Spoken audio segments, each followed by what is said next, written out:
What is 3 act structure? It is the base of each and every film. 3 भागांमध्ये याची विभागणी आपण करू. Beginning, middle and end.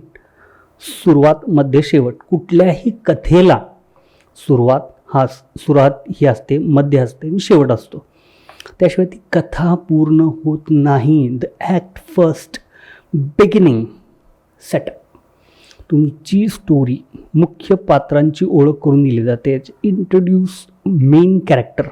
आता के जी एफ कुणाची आहे? रॉकी. पहिला बघा, रॉकीचं कॅरेक्टर लहानपणापासून त्यांनी इस्टॅब्लिश केलं. Show the world of story. KGF पहिला रॉकीचं मुंबईमधलं जग दाखवलं, त्यानंतर KGF दाखवलं, त्यानंतरनं खरी मजा. प्रेझेंट द मेन प्रॉब्लेम काय आहे? कथानकाचे जग दाखवून मुख्य समस्या दाखवली जाते. एक्झॅक्टली प्रॉब्लेम काय आहे?